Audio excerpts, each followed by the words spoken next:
ஏசாயா தீர்க்கதரிசன புத்தகம்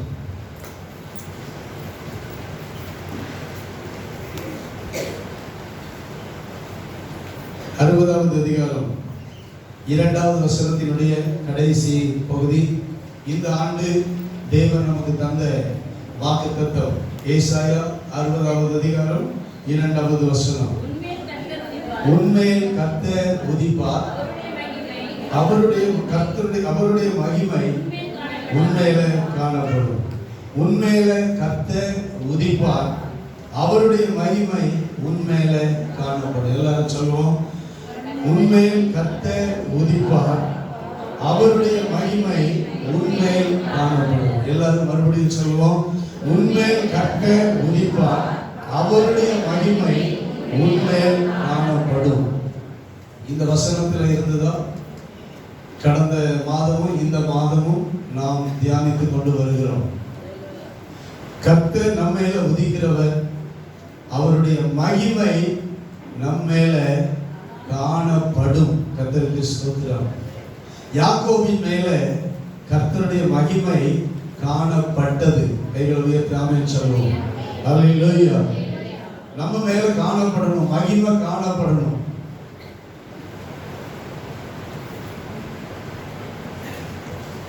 ஆண்டவர் மோசேக்கு முட்செடியில அவர் தமது மகிமையை காண்பித்தார். முட்செடியில தரிசனமாகி ஆண்டவர் அவனை அழைத்தார். கர்த்தருக்கு ஸ்தோத்திரம். அல்லேலூயா. ஒரு முட்செடி எரிந்தது, ஆனால் அது வெந்து போகவில்லை. அதான் கர்த்தருடைய மகிமை. அந்த கர்த்தருடைய மகிமை காணப்பட்டது. கர்த்தருக்கு ஸ்தோத்திரம் உண்டாவதாக. அடுத்து சீனாய் மலையில கர்த்தருடைய மகிமை காணப்பட்டது. சீனாய் மலையில ஆண்டவருடைய மகிமை அக்கினிமயமாக மேகத்துல காரிருளில ஆண்டவருடைய மகிமையை இஸ்ரவேல் ஜனங்கள் கண்டார்கள். கர்த்தருக்கு ஸ்தோத்திரம். அந்த சீனாய் மலையில தான் தேவனுடைய கட்டளைகளை பெற்றுக் கொண்டார்கள். கைகளை உயர்த்தி ஆமென் சொல்லுவோம். மகிமை காணப்படுகிற இடத்துல அழைப்பு வரும். மகிமை காணப்படுகிற இடத்துல தேவனுடைய கட்டளைகள், வார்த்தைகள் நமக்கு கிடைக்கும். கைகளை உயர்த்தி அல்லேலூயா சொல்லுவோமா? அல்லேலூயா. மகிமை காணப்படுகிற இடம். அடுத்து ஸ்தோத்திர ஆசரிப்பு கூடாரத்துல கர்த்தருடைய மகிமை. மோசே ஆசரிப்பு கூடாரத்தை வனாந்தரத்துல ஸ்தாபித்தார். அன்றைக்கு ஸ்தாபித்து முடித்த உடனே அந்த ஆசரிப்பு கூடாரத்துல கர்த்தருடைய மகிமை நிரப்பிச்சு உள்ளேயே போக முடியல. அந்த அளவுக்கு கர்த்தருடைய மகிமை என்ன செய்தது? நிரப்பினது. அப்படி என்றால் என்ன காரணம்? தேவனுடைய ஆலயத்தை கட்டும் போது ஸ்தோத்திர கர்த்தருடைய மகிமை என்ன செய்யும்? நிரப்பும். அல்லேலூயா. இஸ்ரவேல் ஜனங்கள் ஆசரிப்பு கூடாரத்தை வேலை செய்தார்கள். ஆசரிப்பு கூடாரத்தை கர்த்தர் கற்பித்தபடி செய்தார்கள். ஆண்டவர் கட்டளையிட்டபடி செய்து நிறைவேற்றினார்கள். ஆண்டவருடைய மகிமை ஆசரிப்பு கூடாரத்தை மூடினது. அல்லேலூயா. நாம் ஆண்டவர் நமக்கு கற்பிக்கிறபடி நாம் செய்யும் போது மகிமை காணப்படும். அல்லேலூயா. கர்த்தருக்கு ஸ்தோத்திரம். அடுத்து நாம ஸ்தோத்திரம் உண்டாவதாக. சொல்லுங்க. அடுத்த வாரம் நம்ம என்ன ஆண்டவருடைய வார்த்தையை கேட்டோம்? சொல்லுங்க. விடியற் காலத்துல கர்த்தருடைய மகிமையை கண்டார்கள். ஸ்தோத்திரம் உண்டாவதாக. விடியற் காலத்துல கர்த்தருடைய மகிமையை இஸ்ரவேல் ஜனங்கள் கண்டார்கள். அந்த விடியற் காலத்துல அந்த மகிமையை காணும் போது பனி பெய்திருந்தது. அந்த பனியோட ஸ்தோத்திரம் மன்னாவும் பெய்திருந்தது. ஸ்தோத்திரம். விடியற் காலத்துல கர்த்தருடைய மகிமையை நாம் காணும் போது ஆண்டவர் நமக்கு ஆவிக்குரிய ஆசீர்வாதங்களையும் தருகிறார், சரீரத்துக்குரிய ஆசீர்வாதங்களையும் அவர் தருகிறார். ஆமென். அல்லேலூயா. விடியற் காலத்துல கர்த்தரை தேடுங்க. அல்லேலூயா. அப்ப மகிமை காணப்படணும்னா விடியற் காலத்துல ஆண்டவர் என்ன செய்யணும்? தேடணும் அப்படின்னு சொல்லி நாம தியானித்தோம். கர்த்தருக்கு ஸ்தோத்திரம். அல்லேலூயா. அடுத்து போன வாரம் என்ன மெசேஜ் கேட்டீங்க? ஸ்தோத்திரம் உண்டாவதாக. ஆமென். பலிபீடத்துல பலியை செலுத்தினார்கள். பலிபீடத்துல பலியை என்ன செய்தாங்க? முதல்ல ஆசரிப்பு கூடாரத்துல பலியை செலுத்தினாங்க. அந்த பலி செலுத்தப்பட்டது. பலி அந்த கடா அந்த கன்றுக்குட்டி எல்லாமே சர்வாங்க தகனமாக சந்து சந்தாக துண்டிக்கப்பட்டு அந்த பலிபீடத்தில் வைக்கப்பட்டது. மேலே இருந்து அக்கினி இறங்கினது, மகிமை காணப்பட்டது. அல்லேலூயா, ஸ்தோத்திரம் உண்டாவதாக. அப்போ பலி செலுத்தும் போது கர்த்தருடைய மகிமை காணப்படும். நம்மையே நாம் தேவனுக்கு பலியாக ஒப்பு கொடுக்கும் போது, ஜீவ பலியாக நம்மை சர்வாங்க தகன பலியாக நம்மை ஜீவ பலியாக ஆண்டவருக்கு ஒப்பு கொடுக்கும் போது ஆண்டவருடைய மகிமை நமக்கு காணப்படும். அல்லேலூயா, கர்த்தருக்கு ஸ்தோத்திரம். எல்லாம் நீங்க மறந்து போக கூடாது. இன்றைக்கும் ஆண்டவருடைய மகிமையை நாம் தொடர்ந்து காண்பதற்கு என்ன செய்ய வேண்டும்? கர்த்தருக்கு ஸ்தோத்திரம் உண்டாக. என்னாகமத்தின் புத்தகம் 14வது அதிகாரம் 10வது வசனம். என்னாகமம் 14வது அதிகாரம் 10வது வசனம். அவர்கள் மேல் கல்லெறிய வேண்டும் என்று சபையார் எல்லாரும் சொன்னார்கள். உடனே கர்த்தருடைய மகிமை ஆசரிப்பு கூடாரத்தில் இஸ்ரவேல் புத்திரர் எல்லாருக்கும் முன்பாக காணப்பட்டது. உடனே கர்த்தருடைய மகிமை ஆசரிப்பு கூடாரத்தில் இஸ்ரவேல் புத்திரர் எல்லாருக்கும் முன்பாக காணப்பட்டது. கர்த்தருடைய மகிமை காணப்பட்டது. எல்லாம் சொல்லுங்க, கர்த்தருடைய மகிமை காணப்பட்டது. எல்லாரும் கர்த்தருடைய மகிமையை கண்டார்கள். கர்த்தருக்கு ஸ்தோத்திரம் உண்டாவதாக. இன்றைக்கு கர்த்தருடைய மகிமை இந்த சம்பவத்தை நாம் தியானிக்க வேண்டும். இன்றைக்கு கர்த்தருடைய மகிமையை ஏன் கண்டார்கள்? எல்லாரும் ஆசரிப்பு கூடாரத்தில் கர்த்தருடைய மகிமையை ஏன் கண்டார்கள்? ஸ்தோத்திரம் உண்டாக. இந்த எல்லாரும் 13வது அதிகாரத்திலும் 14வது அதிகாரத்தில் உள்ள சம்பவங்களை இன்னைக்கு நாம் இந்த காலங்களில் தியானிப்போமாக. ஸ்தோத்திரம். மோசே 12 பேரை வேவு பார்க்கும்படி, கானானை வேவு பார்க்கும்படி 12 பேரை அவன் அனுப்புகிறான். ஸ்தோத்திரம் உண்டாவதாக. இந்த சம்பவத்தை நான் சொல்லும் போது இஸ்ரவேல் மக்கள் சீன் என்கிற ஒரு வனாந்தரத்தை கடந்திருந்தார்கள். இரண்டாவது சீனாய் என்கிற ஒரு வனாந்தரத்தை அவர்கள் கடந்திருந்தார்கள். சீனாய் வனாந்தரத்தில் கிட்டத்தட்ட 1 வருஷம் இஸ்ரவேல் மக்கள் குடியிருந்தார்கள். அல்லேலூயா, ஸ்தோத்திரம் உண்டாவதாக. இப்போ பாரான் வனாந்தரத்தில் இஸ்ரவேல் மக்கள் வந்திருக்கிறார்கள். 3வது பாரான் என்கிற வனாந்தரத்தில் அவர்கள் வழி நடத்தப்படுகிறார்கள். இந்த பாரான் வனாந்தரத்தில் அவர்கள் இருக்கும்போது எகிப்திலிருந்து புறப்பட்டு கிட்டத்தட்ட 2 வருஷம் 2.5 வருஷம் ஆகிறது. கர்த்தருக்கு ஸ்தோத்திரம் உண்டாவதாக. அல்லேலூயா. இந்த வனாந்தரத்தில் இருந்து அவர்கள் பார்க்கும்போது அடுத்த அந்த மலைக்கு அந்த பகுதி எல்லாமே கானான் தேசம் தான். கர்த்தருக்கு ஸ்தோத்திரம் உண்டாவதாக. கானானை அவர்கள் கானானுக்குள்ள பிரவேசிக்க போகிறார்கள். ஸ்தோத்திரம். வெகு பக்கத்தில் வந்து விட்டார்கள். ஸ்தோத்திரம் உண்டாவதாக. இந்த கானானுக்குள்ள பிரவேசிக்கிறதுக்கு முன்பாக 12 பேரை வேவு பார்க்கும்படி மோசே அனுப்புகிறார். 12 பேரை கானானுக்குள்ள அனுப்பி அவர்களுக்கு என்ன சொல்லப்படுகிறது? கர்த்தருக்கு ஸ்தோத்திரம் உண்டாவதாக. என்ன சொல்லப்படுகிறது? தேசம் 18வது வசனத்துல மலையில 17வது வசனத்துல பார்க்கிறோம். நீங்கள் இப்படி தெற்கே போய் மலையில ஏறி, மலை அந்த பக்கம் போனா கானான் தான், மலையில ஏறணும். ஏறி தேசம் எப்படிப்பட்டது என்றும் அங்கே குடியிருக்கிற ஜனங்கள் பலவான்களோ பலவீனர்களோ கொஞ்சம் பேரோ அநேக பேரோ என்றும் அவர்கள் குடியிருக்கிற தேசம் எப்படிப்பட்டது, அது நல்லதோ கெட்டதோ என்றும், அவர்கள் பட்டணங்கள் எப்படிப்பட்டது என்றும், அவர்கள் கூடாரங்களில் குடியிருக்கிறவர்களோ கோட்டைகளில் குடியிருக்கிறவர்களோ என்றும், நிலம் எப்படிப்பட்டது, அது வளப்பமானதோ இழப்பமானதோ என்றும் இப்படி சொல்லி எல்லாவற்றையும் நீங்கள் தைரியம் கொண்டிருந்து இந்த தேசத்தின் கனிகளில் சிலவற்றை கொண்டு வாருங்கள் என்று சொன்னார்.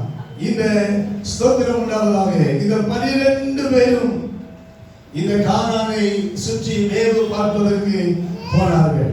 40 நாள் அந்த கானான் தேசத்தை அவர்கள் வேவு பார்த்தார்கள்.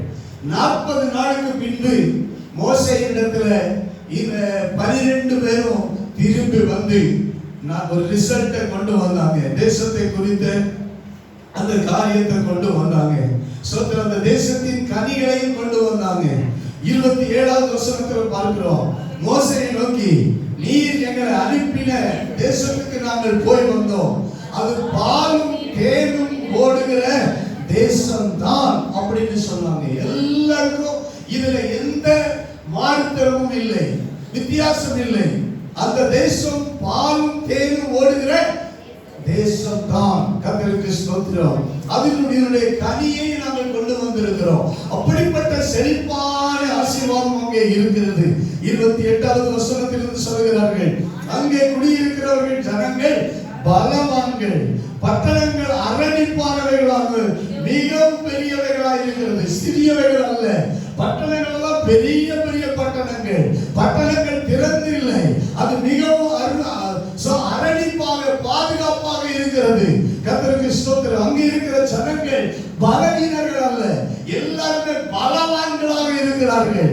ஏனென்றால் அங்கே ஸ்தோத்திரம் ஏனாக்கின் குமாரனையும் கண்டோம். கர்த்தருக்கு ஸ்தோத்திரம். ராட்சதர்களை நாங்கள் அங்கே கண்டோம். கர்த்தருக்கு ஸ்தோத்திரம் என்று சொன்னார்கள்.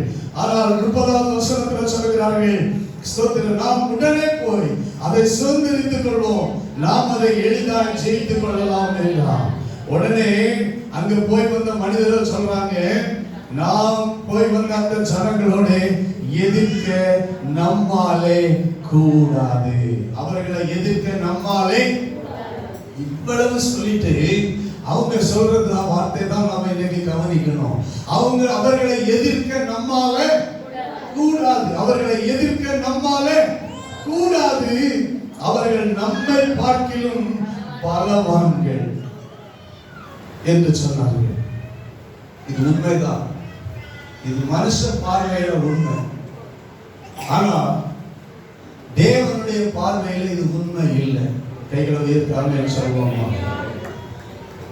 பலவீனர்களோ பலவான்களோ, யார் பலவீனர்கள் பலவான்களா இருக்கிறாங்களோ பலவீனர்களா இருக்கிறார்களா என்றுதான் மோசே பார்த்து வர கட்டளையிட்டார். பார்க்கும்போது எல்லாருமே பலவான்களாக அவர்களை கண்டார். ஸ்தோத்திரம் உள்ளவராக மிகவும் பெரிய ஆட்கள். நாங்கள் கண்ட ஜனங்கள் எல்லாரும் மிகவும் பெரிய ஆட்கள், ராட்சத பிறவியான அவர்களை கண்டோம். நாங்கள் எங்கள் பார்வைக்கு வெட்டுக்கிளிகளை போல இருந்தோம், அவர்கள் பார்வைக்கும் நாங்கள் எப்படிதான் இருந்தோம்? வெட்டு கிளிகளை போலதான் இருந்தோம், ஒண்ணுமே இல்லாதவர்களாக தான் இருந்தோம். அவங்க தான் பெரிய ஆட்களா இருந்தாங்க அப்படின்னு சொன்னாங்க. கர்த்தருக்கு ஸ்தோத்திரம்.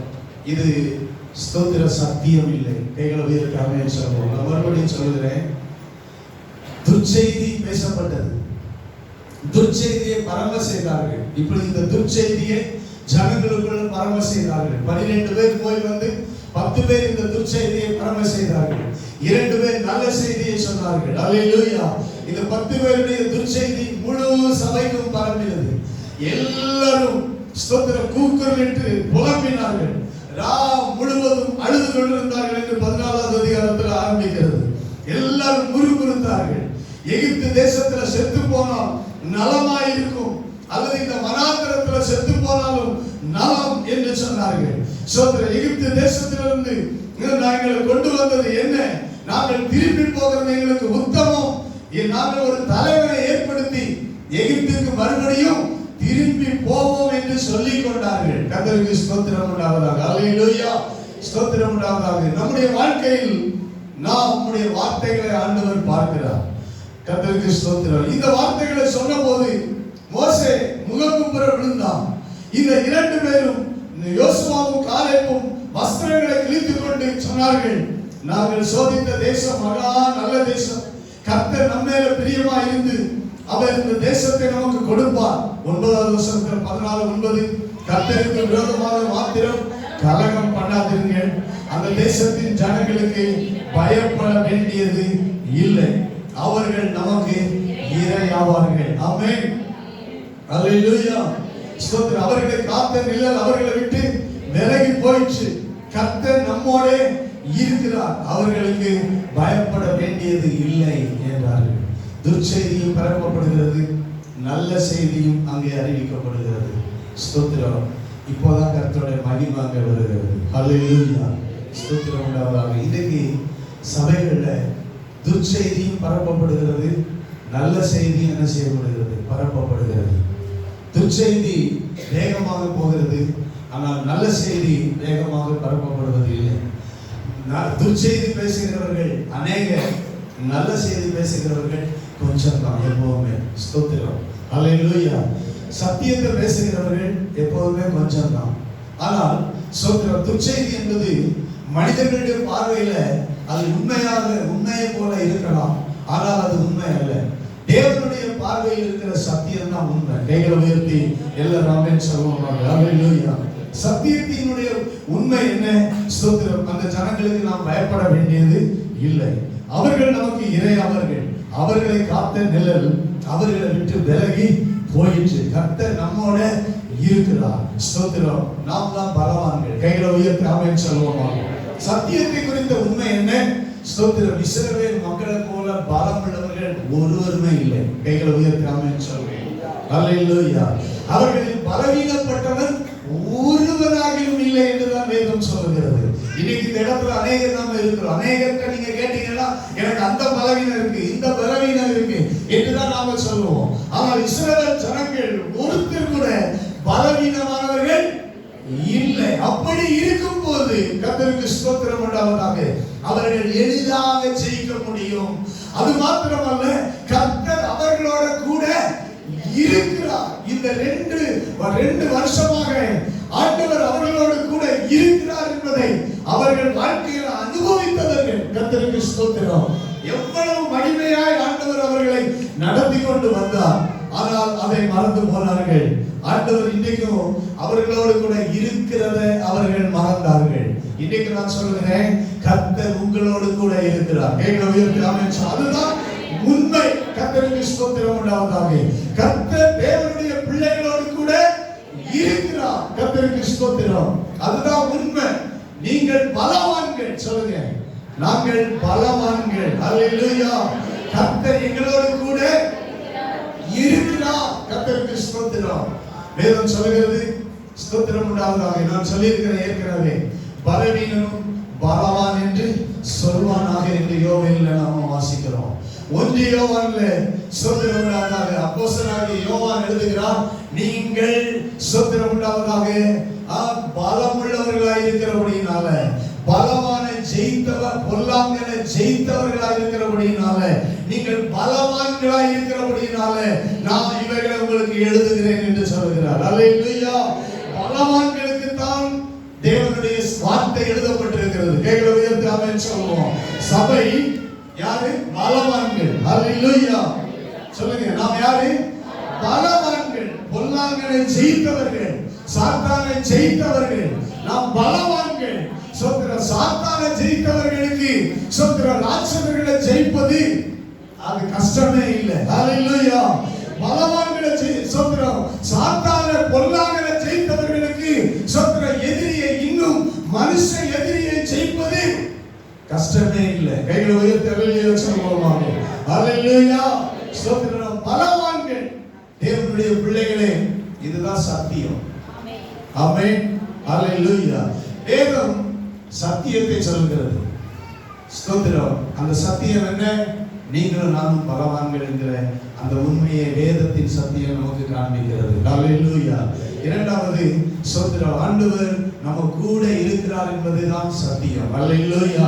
ஸ்தோத்திரம் உண்டாவதாக. அநேக நேரங்களில் நாம சொல்றோம், ஆண்டவர் யார் கூட இல்லையே, யார் கூட இருக்கிறாரா இல்லையா. பராக்கிரம ஸ்தோத்திரம், கிதியோன் அப்படிதான் சொன்னான்.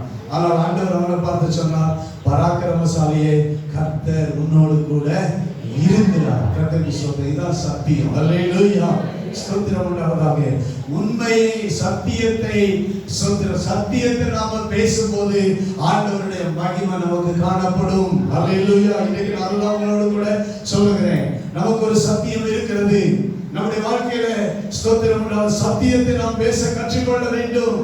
மனுஷனுடைய பார்வையில உண்மையான சில காரியங்கள் இருக்கலாம். ஸ்தோத்திரம், பார்க்கிறதுக்கு அவர்கள் சொல்லுது உண்மைதான், ஆனா மனுஷ பார்வையில் அது உண்மை, தேவனுடைய பார்வையில் அது உண்மை இல்லை. ஸ்தோத்திரம், வசனத்தின் பார்வையில், வசனத்தின் வெளிச்சத்தில் தேவன் நம்மை பார்க்கிற அந்த பார்வையில் நாம் அறிக்கையிட வேண்டும். அல்லேலூயா. கர்த்தருக்கு ஸ்தோத்திரம். சத்தியத்தை பேசும்போதுதான் தேவனுடைய மகிமையை நாம் காண முடியும். அல்லேலூயா. நம்முடைய வாயின் வார்த்தையில் ஜீவனும் இருக்கிறது, மரணமும் இருக்கிறது. இந்த ஜனங்கள் என்ன பேசுறாங்க? சத்தியத்தை பேசல. ஆனா செத்திருந்தா நலமா இருக்கும், இங்கேயும் செத்தா நல்லா இருக்கும், அல்லது எகிப்தில போய் என்ன செய்ய போறோம்? சாக போகிறோம் என்று அவர்கள் பேசினார்கள். தேவனுடைய பிள்ளைகளே, நம்முடைய வாயில் இப்படிப்பட்ட கெட்ட வார்த்தைகள், இப்படிப்பட்ட கெட்ட வார்த்தைகள் நம்முடைய வாயிலிருந்து புறப்படலாகாது. நல்ல வார்த்தைகள் மாத்திரமே நம்முடைய வாயிலிருந்து வரணும் என்று எபேசியர்ல பவுல் எழுதுகிறார். கைகளை உயர்த்தி எல்லாரும் ஆமென் சொல்லுவோமாக. அல்லேலூயா. பக்தி விருத்திக்கு ஏதுவான நலமான வார்த்தைகளை நாம் பேச வேண்டுமா? கர்த்தருக்கு ஸ்தோத்திரம். அதான் சத்தியம். கர்த்தருக்கு மகிமை. அதுல பக்தி விருத்தி வரணும். நம்முடைய பக்தியை அதில் அழிக்க கூடாது. கைகளை உயர்த்தி அல்லேலூயா சொல்லுவோம். அல்லேலூயா. வார்த்தைகளை சோர்ந்து போக வைக்க கூடாது, வார்த்தைகளை அழிக்க கூடாது. வார்த்தைகளை உருவாக்கணும். வார்த்தை இன்னும் சத்தியங்களை பக்தி விருத்தி அடைய வைக்கணும். அதுதான் சத்திய வார்த்தை, அதான் நலமான வார்த்தை, அதுதான் உண்மையான வார்த்தை, அதுதான் ஜீவனுக்கு ஏதுவான வார்த்தை. அல்லேலூயா. கர்த்தருக்கு மகிமை உண்டாவதாக. அதுதான் உண்மை. இந்த சத்திய வார்த்தையை ஜனங்கள் பேசவில்லை, துர்ச்செய்தியை பரப்பினார்கள், நற்செய்தியும் பரப்பினார்கள். அல்லேலூயா. கர்த்தருக்கு மகிமை உண்டாவதாக. எனக்கு அருமையான தேவனுடைய பிள்ளைகளே, நாம் இன்றைக்கு சத்தியத்தை பேச வேண்டும். அல்லேலூயா. அல்லேலூயா. கர்த்தருக்கு ஸ்தோத்திரம். இன்னும் நான் சொல்ல போனால் பவுல் சொன்னார், சத்தியத்தை பேசுறதுனால நான் உங்களுக்கு சத்துருவானேனும். சத்தியம் எப்ப பேசுறோமோ அப்ப என்னதான் நடக்கும்? எவ்வளவுதான் நடக்கும்? சத்துருவாதான் மாறுவோம். ஸ்தோத்திரம். இந்த ரெண்டு பேரையும் கல்லெறியணும் அப்படின்னா, இந்த சத்தியம் பேசுறாங்க பாத்தீங்களா, இந்த ரெண்டு பேரையும் என்ன பண்ணணும்? கல்ல எரியணும் அப்படின்னா கர்த்தருடைய மகிமை காணப்படுது. கைகளை தட்டி ஆண்டவரை மகிமைப்படுத்தும். அல்லேலூயா. ஸ்தோத்திரம். எப்போ சத்தியம் பேசப்படுதோ பிரச்சனை உண்டு, சத்தியம் பேசப்படும் போது போராட்டம் உண்டு. ஆனால் கர்த்தருடைய மகிமை உண்டு. கர்த்தருடைய மகிமை காணப்படும். கர்த்தருடைய மகிமை அங்கே காணப்பட்டது. ஆண்டவர் இயேசு கிறிஸ்து உலகத்துக்கு வந்தார். அவர் சத்தியத்தை குறித்து சாட்சி கொடுக்க பிறந்தார். இயேசுவே அவர்தான் சத்தியம். கைகளை உயர்த்தி ஆமென் சொல்லுவோமாக. இந்த உலகத்துல சத்தியத்தை பேசுறது இயேசு கிறிஸ்து ஒருவர் தான். அல்லேலூயா. அல்லேலூயா. அது தேவனுடைய வார்த்தை. தேவனுடைய வார்த்தை தான் சத்தியம். மனுஷ வார்த்தைகள் சத்தியம் இல்லை. சத்தியம் பார்வைக்கு சத்தியம் போல கேட்கிறதுக்கு உண்மை போல மனுஷன் பேசுவான். ஆனால் தேவனுடைய வார்த்தையிலிருந்து வருகிறது தான் உண்மை. அல்லேலூயா. தேவனிடத்திலிருந்து வருகிறது தான் உண்மை. அதுதான் உண்மையான சத்தியம். கர்த்தருக்கு ஸ்தோத்திரம். அதை தேவனுடைய பிள்ளைகள் பேசும்போது அங்கே மகிமை காணப்படும். அல்லேலூயா. இன்னைக்கு நம்மை பற்றி தேவன் வைத்திருக்கிற அந்த சத்தியத்தை நாம பார்க்க தவறக்கூடாது, சத்தியத்தை பேச தவறக்கூடாது. நம்ம சோர்வுடன் பண்ண, நம்ம பலவீனப்படுத்த சத்தியத்துக்கு மாறாக பிசாசு பொய்யை கொண்டு வருவான். அவன் சொந்தத்துல எடுத்து பேசுவான், ஆனால் அது உண்மை போலதான் இருக்கும், ஆனால் அது உண்மை இல்லை. அல்லேலூயா. அவர்களை காத்த நிழல் அவர்களை விட்டு என்ன செய்ச்சு? வேலையை வச்சு தான் சத்தியம். அல்லேலூயா. ஸ்தோத்திரம். பார்க்கிறதுக்கு ஸ்தோத்திரம் உண்டாகுது. அவங்கள ஜெயிக்க முடியாது இல்ல, அவங்கள காத்த நிழல் அவர்களை விட்டு விலகி போயிடுச்சு. இதுதான் சத்தியத்தினுடைய உண்மை. ஸ்தோத்திரம். நாம வெளிப்பிரகாரமா பார்க்கிறோம், அவங்கள ஒண்ணும் பண்ண முடியாது அப்படின்னு சொல்லி. ஆனா ஆவியின்படி பார்த்தால், தேவனுடைய பார்வையின்படி, வசனத்தின் வெளிச்சத்தில் பார்த்தால் அவர்களை காத்த நிழல் விலகி போயிடுச்சு. அல்லேலூயா. அவர்களை எளிதாக ஜெயித்து கொள்ளலாம். இன்றைக்கு தேவனுடைய பிள்ளைகள் அநேக காரியங்களை ஆண்டவருடைய வார்த்தையினுடைய அந்த உண்மையை, சத்தியத்தை பார்க்க வேண்டும். நம்மால் முடியாது என்று ஒருபோது நம்முடைய வாயில வரக்கூடாது. கைகளை உயர்த்தி எல்லாரும் சொல்லுவோம். அல்லேலூயா. அவர்களை காத்த நிழல் விலகி போயிடுச்சு என்பதை நாம் காண தவறக்கூடாது. கர்த்தருக்கு ஸ்தோத்திரம் உண்டாகும். யாராயிருந்தாலும் இந்த உலகத்தில் யாராயிருந்தாலும் சரி, அவர்களை காக்கிறதுக்கு ஒரு நிழல் ஒரு காலம் இருந்தது உண்மை. ஆனால் இன்றைக்கு அது இல்லை. ஆமென். நீங்கள் தான் ஜெயிக்கிறவர்கள். கைகளை உயர்த்தி ஆமென் சொல்லுவோம். ஆமென். நீங்கள் தான் ஜெயிக்கிறவர்கள். நீங்கள் தான் ஸ்தோத்திரம் உள்ளவர்களாக அவர்களை மேற்கொள்ளுகிறவர்கள். அவர்களுக்கு ஒரு பலமும் இல்லை, அவர்களை காக்கிறதுக்கு ஒரு நிழலும் இல்லை. நம்மை காக்கிறதுக்கு நான் கர்த்தர் நிழல் உண்டு. கைகளை கட்டி ஆண்டவரை மகிமைப்படுத்துவோம். ஆமென். நம்மை காக்கிறதுக்கு தான் கர்த்தர் நம்முடைய வலது பக்கத்தில் அவர் நமக்கு நிழலாக இருக்கிறார். இதை நாம் பேச வேண்டும். அல்லேலூயா. இந்த சத்தியத்தை, இந்த உண்மையை நாம் எப்பொழுது பேசுகிறோமோ அப்பொழுது கர்த்தருடைய மகிமை காணப்படும். அதாவது பொய் என்றால் பார்ப்பதற்கு உண்மைதான், ஆனால் அது பொய், அது உண்மை அல்ல. அல்லேலூயா. அது உண்மை அல்ல. ஸ்தோத்திரம் உண்டாவதாக. சத்தியம் தான் உண்மை. அல்லேலூயா. வசனம் தான் உண்மை. ஆண்டவருடைய உண்மையை பேசும் பொழுது மகிமையை காண ஆண்டவர் நமக்கு உதவி செய்வார். கர்த்தர் உண்மையில உதிப்பார். அவருடைய மகிமை உண்மையில காணப்படும். சத்தியத்தை பேச பழகுங்க. இப்படி வசனத்தின்படி உங்கள் வாழ்க்கையில் ஸ்தோத்திரம் நீங்கள் பேச பேச பேச ஆண்டவருடைய மகிமை உங்களுக்கு காணப்படும். அல்லேலூயா. கர்த்தருக்கு ஸ்தோத்திரம் உண்டாவதாக. வசனத்தில் அநேக வசனங்கள் உண்டு. நீதிமொழிகள் 18ஆம் அதிகாரம் 21வது வசனத்தில் நாம் பார்க்கிறோம், மரணமும் ஜீவனும் நாவின் அதிகாரத்தில் இருக்கிறது. நீதிமொழிகள் 15ஆவது அதிகாரம் 23, 28, 30 ஸ்தோத்திரம் உண்டாவதாக. வாசிக்கும் போது நீதிமொழிகள் 15ஆவது அதிகாரம் 23, 28 வசனங்கள் வாசிப்போம். வாய்மொழியினால் என்ன உண்டாகணும்? மகிழ்ச்சி உண்டாகணும். ஸ்தோத்திரம். வாய்மொழி அழ வைக்க கூடாது. சொல்லுங்க. வாய்மொழியினால மகிழ்ச்சி உண்டாகணும். வாய்மொழியினால அழ வைக்க கூடாது. மக்கள் இந்த துர்ச்செய்தியினால அழுது கூக்குரலிட்டார்கள். ஸ்தோத்திரம். ஒரு நல்ல செய்தி என்றால் அது மகிழ்ச்சியை கொண்டு வரணும், மக்களை சந்தோஷப்படுத்தணும். ஸ்தோத்திரம் உண்டாவதாக. அடுத்து 28வது வசனம். நீதிமானுடைய மனம் பிரதியுத்தரம் சொல்ல யோசிக்கும், துன்மார்க்கனுடைய வாயோ தீமைகளை கொப்பளிக்கும். தீமைகளை அல்ல, பிரதியுத்தரம் சொல்வதற்கு யோசிக்க வேண்டும். நல்ல வார்த்தைகள் நம்முடைய வாயிலிருந்து வர வேண்டும். ஸ்தோத்திரம். 30வது வசனம்.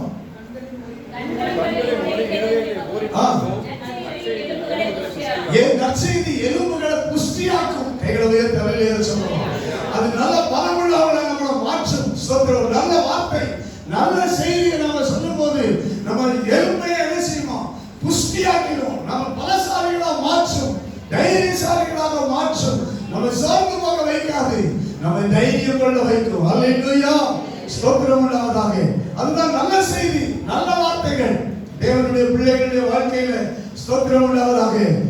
நீதிமொழிகள் 25ஆவது அதிகாரம் 11வது வசனமும் 25வது வசனமும். நீதிமொழிகள் 25ஆவது அதிகாரம் 11 ஏற்ற சமயத்தில் சொன்ன வார்த்தை வெள்ளி தட்டில் வைக்கப்பட்ட பொற்பழங்களுக்கு சமானம். வெள்ளி தட்டில் பழங்களை வச்சா எப்படி இருக்கும்? அதுக்கு சமானம். அல்லேலூயா. பார்ப்பதற்கும் இனி எல்லாவற்றிலும் இனிமையா இருக்கும். இனிமையான வார்த்தைகள், ஆசீர்வாதமான வார்த்தைகள், நல்ல வார்த்தைகள். அதே போல 25வது வசனத்துல விடாய்த்த ஆத்மாவை குளிர பண்ணும். கைகளை உயர்த்தி ஆமென் சொல்லுங்க. நல்ல வார்த்தை குளிர பண்ணணும், எரியப்படக்கூடாது. சொல்லுங்க. நல்ல வார்த்தை என்ன செய்யணும்? குளிர பண்ணணும். சத்தியம் தேவனுடைய பிள்ளைகளை குளிர பண்ணணும். சொத்திரம் உண்டாவதாக. அது கோபத்தை, சொத்திரம் முறுமுறுப்பை கொண்டு வரக்கூடாது, பிரச்சனையை ஏற்படுத்தக்கூடாது. அதை அமர்த்தணும். கைகளை உயர்த்தி ஆமென் சொல்லுவாங்க. அல்லேலூயா. ஸ்தோத்திரம் உண்டாவதாக. அப்பொழுதுதான் கர்த்தருடைய மகிமை காணப்படும். ஸ்தோத்திரம். பேசுகிறதுக்கு ஸ்தோத்திரம் பொறுமையா இருக்கணும். அல்லேலூயா. கேட்கிறதுக்கு தீவிரமாய், பேசுகிறதுக்கு பொறுமையாயிருங்கள் என்று யாக்கோபு 3வது அதிகாரத்துல 9, 10 வசனங்களை பார்க்கிறோம். பேச ஒரு காலம் உண்டு, மௌனமாயிருக்க ஒரு காலம் உண்டு. மௌனமா இருக்க வேண்டிய காலத்துல மௌனமா இருக்கணும், பேசிட்டு இருக்க கூடாது. அல்லேலூயா. கர்த்தருக்கு ஸ்தோத்திரம் உண்டாவதாக. தேவனுடைய பிள்ளைகள் நம்முடைய ஆவிக்குரிய வாழ்க்கையில ஸ்தோத்திரம் பேசலாம், சத்தியத்தை பேசணும். கைகளை உயர்த்தி அல்லேலூயா சொல்லுவோம். துர்ச்செய்தியை பேசாதீங்க, சத்தியத்தை பேசுங்க. ஸ்தோத்திரம். பார்க்கிறதுல பார்க்கும்போது அதான் உண்மை. நீ அநேகம் சொல்ற இத்தனை வயசாயிடுச்சு, இனி உனக்கு என்ன செய்யாது? திருமணம் ஆகாது. அது உண்மையா? இல்ல. ஸ்தோத்திரம். உங்களுக்கு இத்தனை வயசாயிடுச்சு, வேலை உங்களுக்கு என்ன செய்யாது? கிடைக்காது. அது உண்மையா? அது சத்தியமா? உண்மை. ஒருவேளை உண்மையா இருக்கலாம், ஆனா அது என்ன கிடையாது. நான் சொல்ற உண்மைக்கு சத்தியத்துக்கு வித்தியாசம் உண்டு. அல்லேலூயா. ஸ்தோத்திரம் உண்டாவதாக. ஆமென். மனுஷ உண்மை, ஆனா அது சத்தியம் இல்லை, தேவனுடைய சத்தியம் இல்லை. கைகளை உயர்த்தி அல்லேலூயா சொல்லுவோம். அல்லேலூயா. வேலை கிடைக்கும். ஆமென். திருமணம் ஆகும். ஸ்தோத்திரம் உண்டாவதாக. நன்மை வரும். அல்லேலூயா. ஸ்தோத்திரம். ஆசீர்வாதம் வரும். நீங்கள் ஆசீர்வதிக்கப்படுவீர்கள், ஆசீர்வாதமாய் இருப்பீர்கள். ஸ்தோத்திரம். உங்க வியாதி நீங்கும். அல்லேலூயா. ஸ்தோத்திரம். இது முடியாது, ஆனா முடியும். அதான் சத்தியம். அல்லேலூயா. அதான் சத்தியம். ஸ்தோத்திரம். நீங்க ஜெயிப்பீங்க, நல்ல மார்க் எடுப்பீங்க. அதான் சத்தியம். சொல்லுங்க. பரீட்சை எழுத போற பிள்ளைகள் என்ன எடுப்பீங்க? சொல்லுங்க, சொல்லுங்க, வாயை திறந்து சொல்லுங்க. அம்மா நான் சரியா எழுதலப்பா, எனக்கு ஒண்ணுமே புரியலப்பா. அப்படியா? நல்லா எழுதுவீங்க. அல்லேலூயா. நல்லா புரியும். ஸ்தோத்திரம். நல்லா எழுத ஆண்டவர் உங்களுக்கு உதவி செய்வார். ஸ்தோத்திரம். உண்மையத்தை, சத்தியத்தை பேசுங்க, சத்தியத்தை அறிக்கையிடுங்க. சத்தியத்தில் தேவ மகிமை உங்களுக்கு உதவி செய்யும். அல்லேலூயா. சத்தியத்தை அறிக்கை பண்ணுங்க, ஆண்டவருடைய மகிமை நீங்கள் காண்பீர்கள். அல்லேலூயா. கர்த்தருக்கு ஸ்தோத்திரம். இப்போ மகிமையை கண்டார்கள், மகிமையை கண்டாங்க. கண்ட மாத்திரத்தில் என்ன நடந்தது? மோசேக்கு தெரிஞ்சிச்சு. ஸ்தோத்திரம். ஆண்டவர் பேசினார் மோசையை பார்த்து. அதோட கல்லெறிய பார்த்தாங்க. ஆண்டவர் உடனே மோசே ஆண்டவரிடத்துல விழுந்தார். கைகளை உயர்த்த அல்லேலூயா சொல்லுவோம். ஆண்டவரே, ஆண்டவர் மோசையோட பேசினாரு. ஸ்தோத்திரம். நான் உன்னை பெரிய ஜாதியாக்குவேன், பலத்த ஜாதியாக்குவேன், இந்த ஜனங்களை நான் என்ன செய்வேன்? அழிப்பேன் அப்படின்னு சொல்லும் போது இந்த இரண்டாவது விஷயத்தை இன்றைக்கு நாம் இப்போ தொடர்ந்து பார்ப்போம். ஆண்டவருடைய மகிமை காணப்படுவதற்கு 21வது வசனம் 10, 20, 14, 21. என்னாகும் 14, 21. பூமி எல்லாம் கர்த்தருடைய மகிமையினால நிறைந்திருக்கும் என்று என்னுடைய ஜீவனை கொண்டு சொல்லுகிறேன். ஸ்தோத்திரம். 10வது வசனத்துல கர்த்தருடைய மகிமை காணப்பட்டது. 21வது வசனத்துல ஆண்டவர் சொல்றாரு, பூமி எல்லாம் கர்த்தருடைய மகிமையினால நிறைந்திருக்கும் அப்படின்னு தேவன் சொல்றாரு. கர்த்தருக்கு ஸ்தோத்திரம். அப்ப காரணம் என்ன? ஸ்தோத்திரம். மோசே ஆண்டவரிடத்துல ஜெபிக்கிறதான ஒரு விண்ணப்பம். அல்லேலூயா.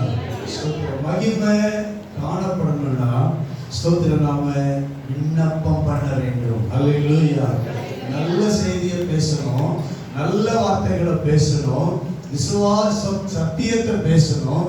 இரண்டாவதாக விண்ணப்பம் பண்ண வேண்டும். அல்லேலூயா. மகிமை காணப்படணும்.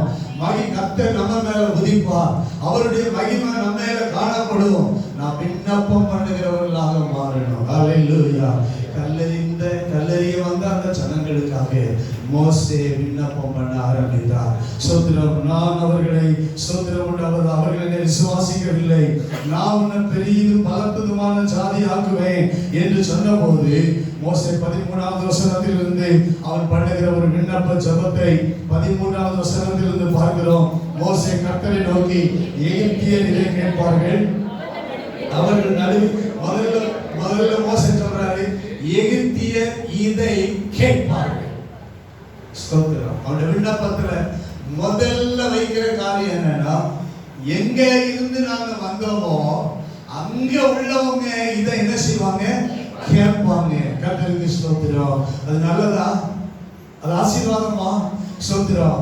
எகிப்தில இருந்து நாங்க வந்தோம், எகிப்தில இருந்து ஆண்டவர் அற்புதங்களை செய்து அவர்களை வெளியே கொண்டு வந்தார்.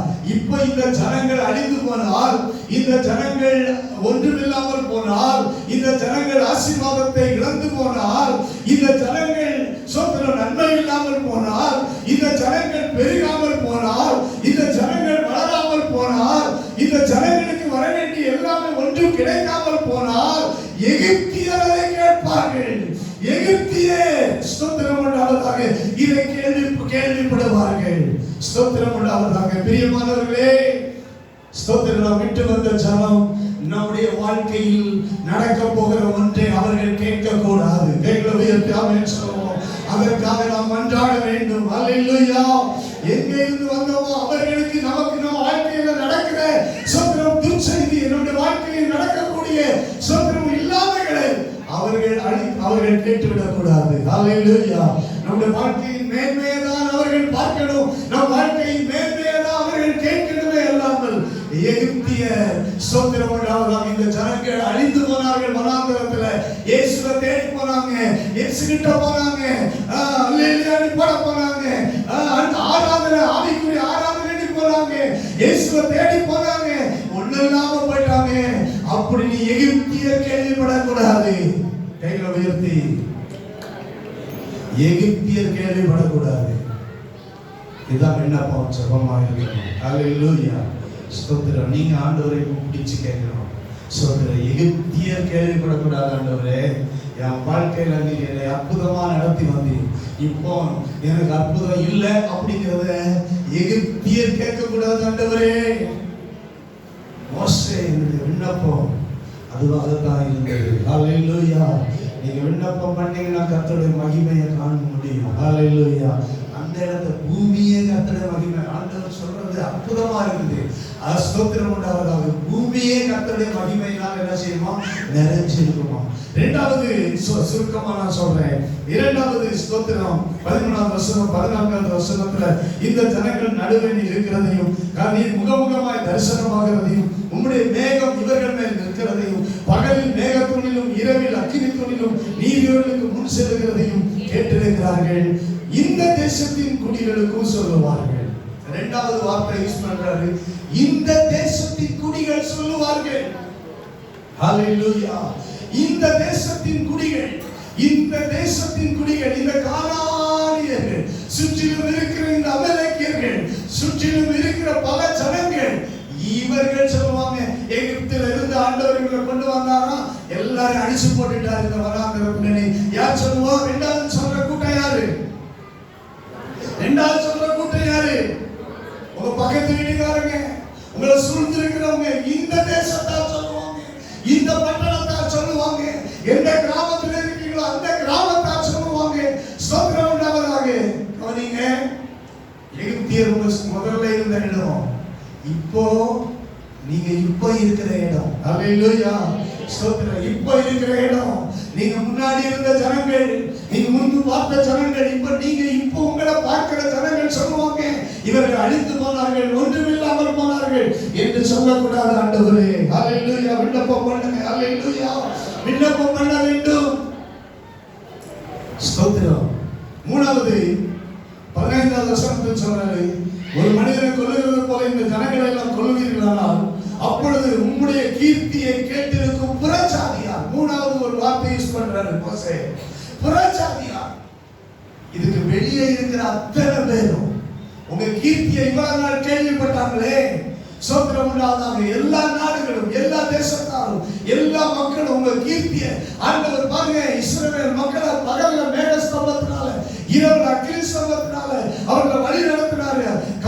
கண்மலையை திறந்து தண்ணீரை குடிக்க கொடுத்தாரு. வானத்திலிருந்து மன்னாவினை அவர்களை போஷித்தாரு. அற்புதமா அவர்களை வழி நடத்தினாரு. இந்த கீர்த்தியை கேள்விப்பட்ட ஜனங்கள் சொல்லுவாங்க, எல்லாரும் ஒரே நிமிஷத்துல அடிச்சு போயிட்டாங்க, எல்லாம் ஒண்ணு இல்லாம போயிட்டாங்க. ஸ்தோத்திரம். எல்லா தேசத்தாரும், தேசத்தின் ஆமென், ஸ்தோத்திரம், புறஜாதியார் இதை சொல்லுவாங்க. ஆண்டவரே, ஹல்லேலூயா.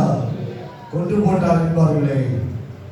இப்ப மூணுக்கு சொல்லிட்டு அடுத்து ஆண்டவர் ஸ்தோத்திரம் மோசே சொல்றாரு, இவங்கெல்லாம் சொல்லுவாங்க, இப்ப நீர் என்ன சொல்லியிருக்கு?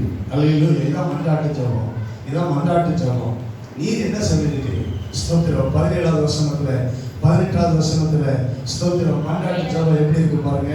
ஸ்தோத்திரம். இப்படி நீதிய சாந்தமும் மிகுந்த கிருபையும் அக்கிரமத்தை மீறுதலை மன்னிக்கிறவர் என்றும் குற்றமுள்ளவனா பிதாக்களின் அக்கிரமத்தை பிள்ளைகளிடத்தில் என்றும் நீர் சொல்லி இருக்கிறபடியே. எங்க சொன்னாரு? எங்க சொன்னார்? மோசேக்கு மகிமையை காணணும் அப்படின்னு சொன்ன போது, நான் உங்க மகிமையை காண்பித்தரும் என்று சொல்ல போது இந்த வார்த்தையை ஆண்டவர் சொல்லிதான் கடந்து போனார். கைகளை உயர்த்தலையிலேயே சொல்லுவாங்க. ஹல்லேலூயா. அவர் சொன்ன வார்த்தை இப்போ மோசேக்கு ஞாபகம் வந்துச்சு. இப்போ சொல்ற, நீ சொல்லி இருந்தபடியே ஹல்லேலூயா மன்னிப்பு. கைகளை உயர்த்த எல்லாரும் சொல்லுவாங்க. ஹல்லேலூயா. மகிமை காணப்படணும்னா நீ சொல்லி இருந்தபடியே இப்பொழுது இந்த ஜனத்தை மன்னிக்கணும் ஆண்டவரே. நீ சொல்லியபடிதான் நீ செய்யணும் ஆண்டவரே. ஹல்லேலூயா. எத்தனை பேர் ஆமென் சொல்றீங்க? ஹல்லேலூயா.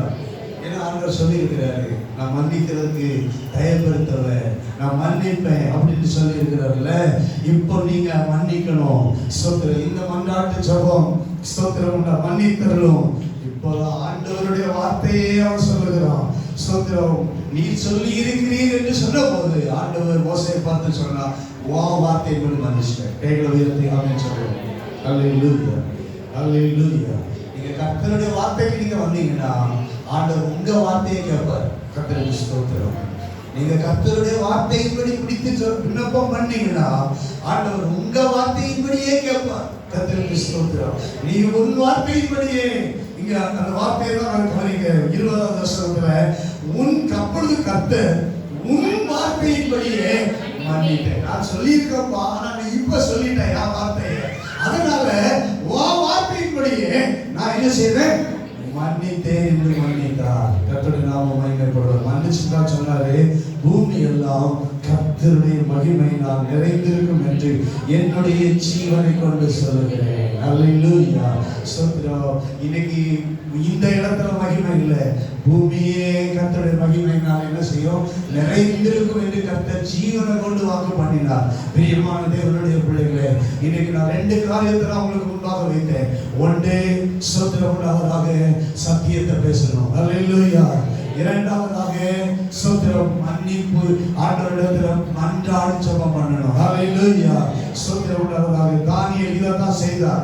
தானியேல் புத்தகம் 9வது அதிகாரம் முழுவதும் நீங்கள் வாசித்து பார்த்தீர்களானால், தானியேல் இஸ்ரவேல் மக்களுக்காக மன்னியும் மன்னியும் மன்னியும் மன்னியும் என்று, மக்கள் செய்த பாவத்துக்காக, தான் செய்த பாவத்துக்காக மன்னியும் ஆண்டவரே என்று அவர் மன்னித்து மன்றாடி ஸ்தோத்திரம் விண்ணப்பம் பண்ணினார். அப்போது ஆண்டவர் அவருடைய விண்ணப்பத்தை கேட்டார். அல்லேலூயா. நீ எனக்கு மிகவும் பிரியமானவன் என்று அவனுக்கு ஆண்டவர் வாக்கு அவனோடு பேசினதை நாம பார்க்க முடிகிறது.